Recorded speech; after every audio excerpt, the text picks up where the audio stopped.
Hi guys, it's Wadit, and I've had a number of questions about the front side of a pour on glass versus the back side. So I have some of my pours here, and they are as acrylic skins, meaning I peeled them off of the glass so I can show you the front and the back easily. So here we go. This is the front of an acrylic pour that did not turn out. It was too thick over here and it cracked. That was my fault. And it's missing a piece because that was a particularly lovely section that I used for a pendant. So these are acrylic skins are great for using different things. I make jewelry with them, and I make some mosaics with them. So this is the front, and you can see that it does have some very interesting areas, but it was a failure, and it was, you know, parts of it are interesting. And this is what the back looks like. And again, your heavier pigments will fall to the bottom of your pour, and so that's what's going to show up on the back side of an acrylic pour. Sometimes the front side is better, sometimes the back side, but usually the back side is not that lovely. So again, there's the front, okay, and then the back. The back is usually softer. Alright, that's one. And here is another one.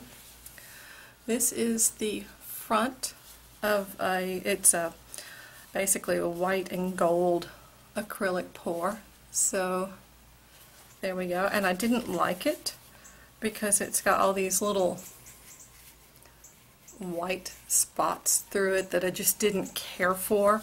So I will be recycling this into either paper mosaics or what have you. And then there's the back, and I don't know if this was a pour over a, you know, I'm not going to say. This shape either makes me think I used a cookie cutter or it was a pour over a bottle.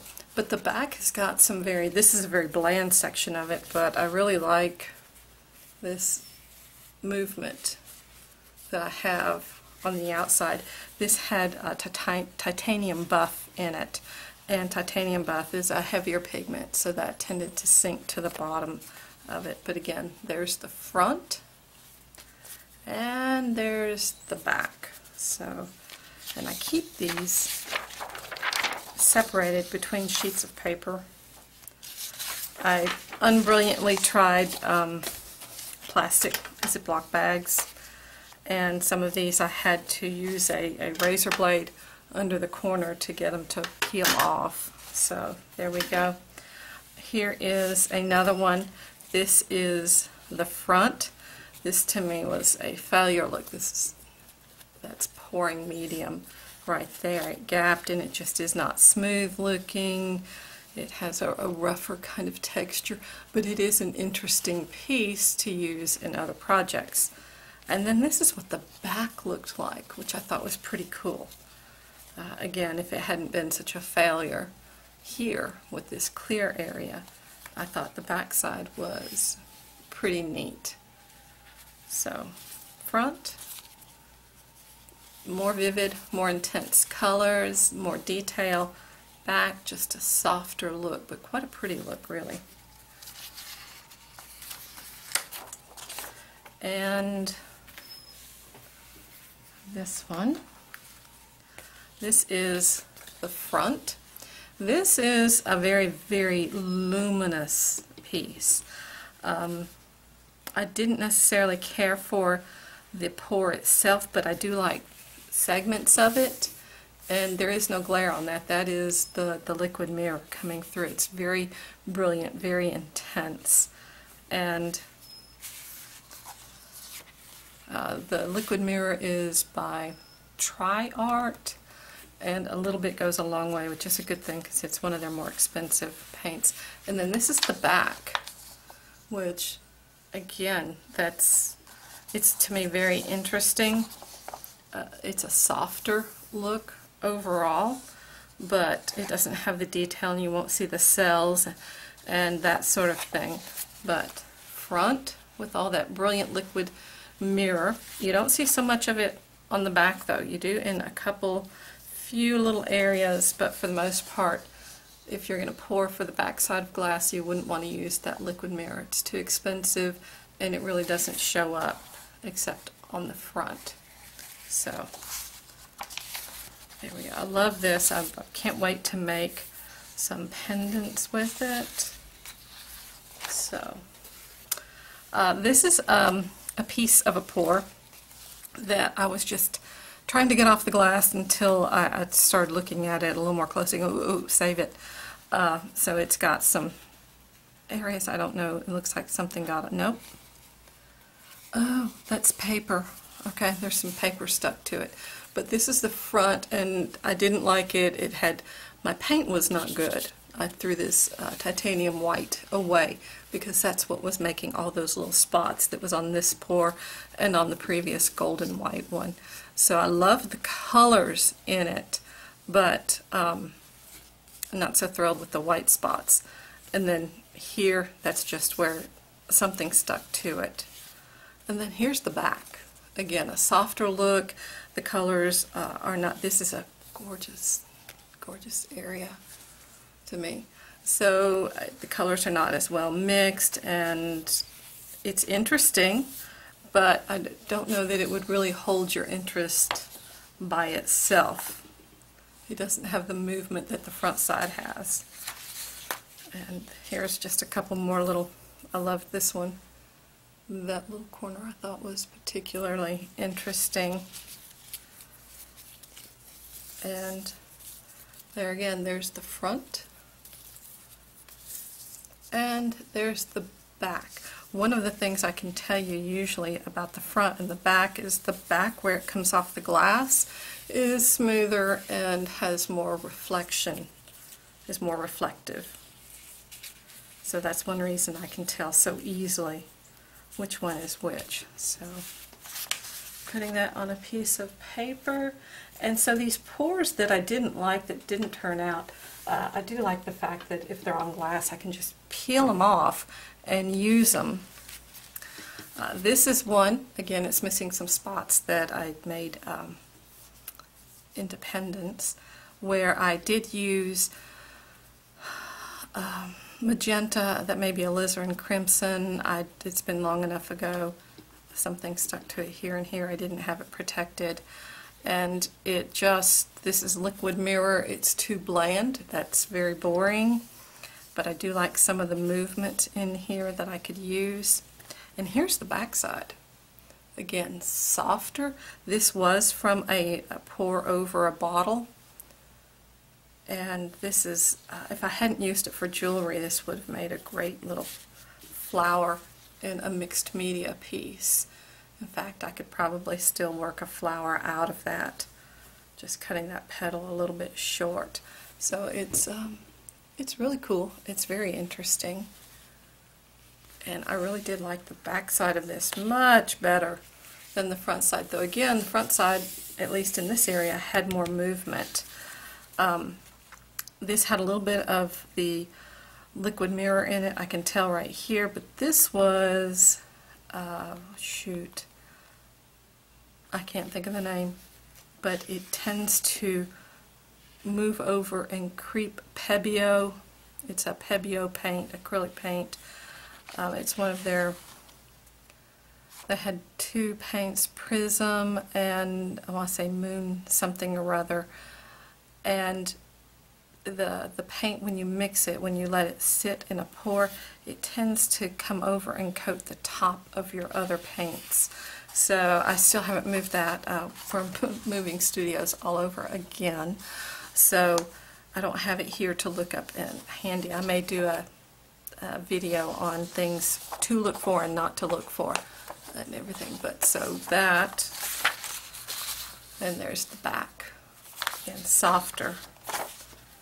This is some pieces that actually, they were not done on glass. This is the bottom of the container. I use a plastic container to do my pours in, and then a lot of times I'll peel up the paint that has accumulated at the bottom, because again, this is very cool and interesting, and I can use it in paper mosaics or in jewelry. So this is the front side, and there's the back side. It's just more muted. So again, front side here, and then the back side that I peeled up, and you know, some of that's got really great intricate detail and movement that I think is so cool. So a lot of times when I peel paint up, I save it from my container as well. And since I'm showing you back sides, and then this is the last one. This was a neat pour, but it didn't turn out the way I wanted it to. And of course, piece missing because I used it in some jewelry. And this has a little bit of liquid mirror. This was done with acrylic ink and pouring medium maybe, or Floetrol. Honestly, this late I don't remember, but it has some really neat, that's some gilding flakes that got on it. It has some really neat areas, but as a whole I didn't care for it. This is some of the liquid mirror. It may be showing up white for you, but it's a really luminous, intense pour. Just really neat detail. But this is the front side, and then this is the back that to me looks like a galaxy. I think the back was really cool, and I debated for a long time about whether I was going to keep it and just use the back of it, because again, it's just got that galaxy look to it. Here's a little bit of the liquid mirror that did come through to the back, but again, I'm using acrylic ink, so that makes a huge difference. If I had used titanium white, this would have been a lot, probably basically white on the back side, but I think it is so cool. I really do. So while it didn't do for me what I wanted it to, and you can see a score mark right there from when I removed it from the glass, I do tend to use different parts of it. So there you have it. There's the fronts and the backs of these different acrylic pours on glass. And you can see one reason why I really like doing that, because it gives me two chances if a pour comes out in a way that I didn't expect, or you never know what to expect. But if it didn't turn out in a way that I like it, then I always have a chance that I like the back side. And if it doesn't work out at all, then I remove it and I can use it in mixed media or make jewelry with it. So there you have it. That's the front and the back of a whole bunch of acrylic pours on glass. And thank you so much, guys. Bye. Hi guys, it's Weedit, and this is take 2 after my cat decided that he didn't like my light and he tipped it over on top of me, so we're going to try this again. I'm doing a flip cup dirty pour on glass with, I'm simply using Sargent acrylic paint because I want to do a very large painting, but I don't need it to be a very fine painting. It's going to go in a classroom. Which will be moving soon, so I don't really want anything all that, I'm not worried about it being light fast. So I mixed up a teal here, and that looks very blue, but it is teal.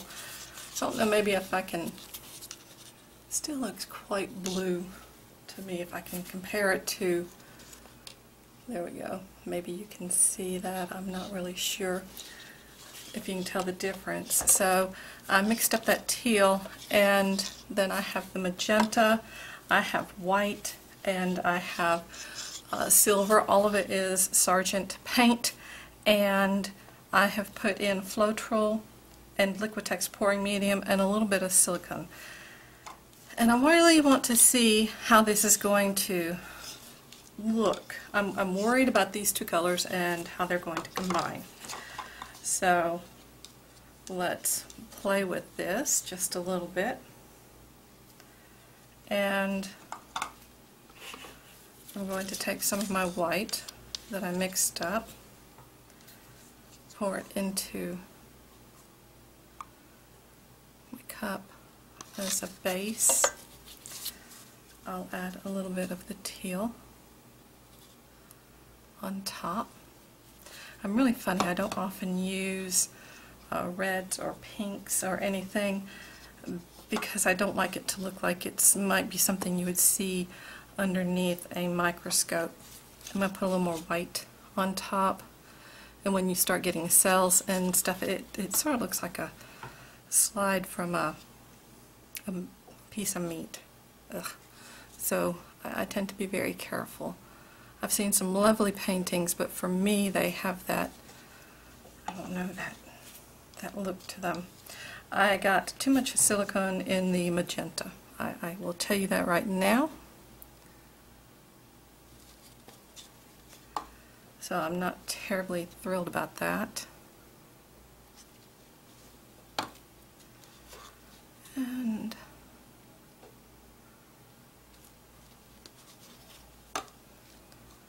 just layering it in here.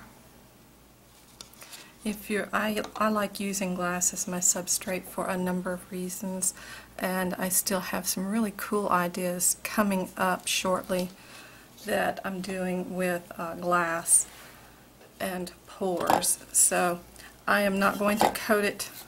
Well, maybe I'll put the rest of the white on here first and sort of let that move around.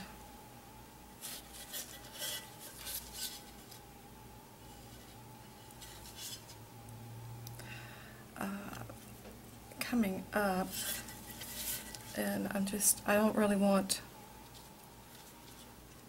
I'm not worried, I'm going to put enough paint on here, but it does move differently if you've got a little bit of paint already on here.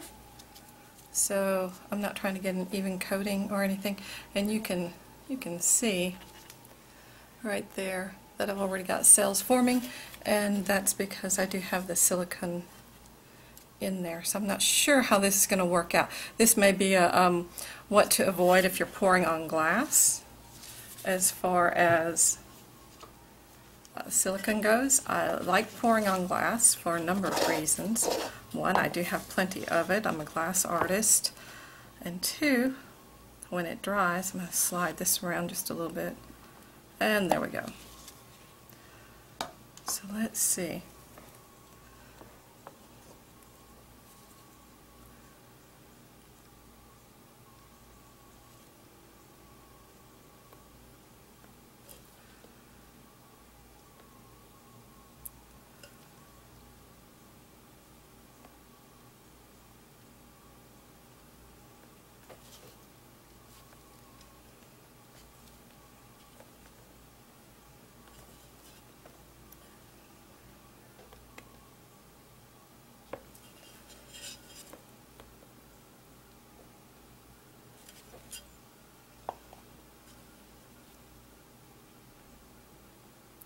It.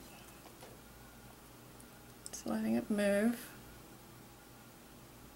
I want a little bit more of the magenta to show. And probably going to let that work. Let me drop it down. Well, I was going to drop it down a little bit, but I didn't mean to dump it. Try and get it to move. People have wondered what the back looks like. Flip it upside down and show you. The titanium will tend, it's heavy, it's a heavy pigment, so it tends to sink to the bottom. And so that's what happens. When this dries, I'll show you what the backside looks like, but usually the backside, it would be really cool if what you got, oh, I kind of like how this is doing. Let me tilt it a tad bit more. But usually the backside, the heavier pigments sink to the bottom, and even if you mix your paint by weight, your heavier pigments are still going to sink. Some of them are just going to be a little bit heavier. Let me pour a little bit on this corner. As I said, the titanium white is a little bit heavier, and so it's going to go to the bottom. and that's why the bottom is usually not what you're working with, because again, that's the back side, or I should say the back side of it. And that is part of an old pour that I need to take off. I tried to take that off beforehand. The acrylic adheres very well to the glass. There isn't an issue with that so much.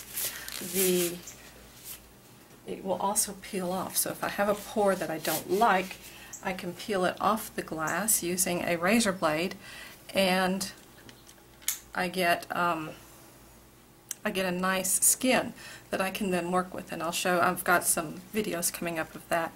Now, I'm just going to go through.